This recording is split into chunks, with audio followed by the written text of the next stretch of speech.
Well, here to weigh in on this project is Mike Davis, Article 3 founder and president, along with Michael LaRosa, former chief of staff to Joe Biden and Democratic strategist. Thank you both for joining us. Michael LaRosa, like you got some history here. With Kamala Harris, front and center, trying to take the stage and talking about how big her FEC report needs to be after she blew through $1 billion. Is that really going to help move the Democratic effort forward in the midterms? No, it's not. And, if I were advising the former vice president, and I'm not, but if I were, I would try to have a really tough conversation with her.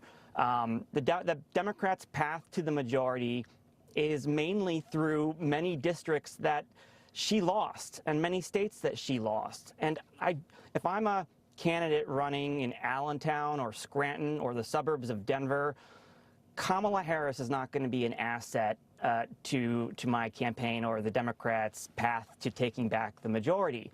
I think if she wants to run for president again, she has to really reflect on why she lost 6 swing states Joe Biden had won 4 years earlier, and why in 5 of those states voters chose Donald Trump but also chose Democrats but rejected her candidacy. She needs to really understand why her candidacy was rejected by others like Alyssa Slotkin and Jackie Rosen and Tammy Baldwin or Ruben Gallego, why those Democrats were not.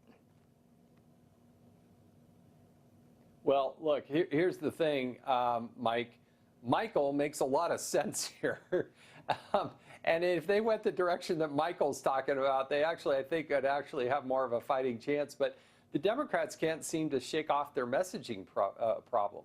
In fact, the San Francisco Chronicle reports, quote, one faction of the party has seized on an affordability message, focusing on specific plans to bring down prices. Others say the party should push an aspirational message that would attract more working class voters by showing how Democrats can help them reach their economic dreams, a desire the party has not addressed well.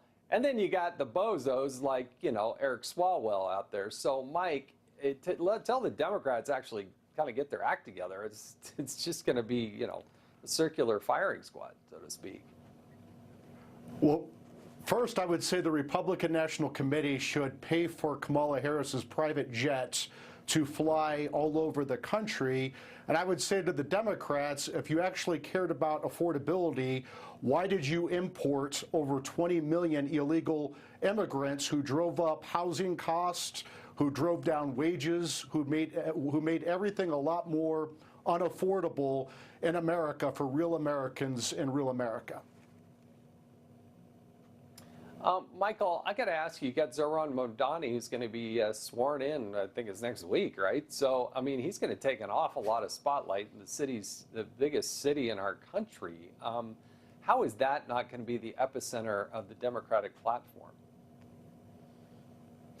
Well, look, I think he's a problem for the Democratic Party, and I think the fact that 60% of registered voters in New York City are Democrat, and I don't think he even got 50% of them.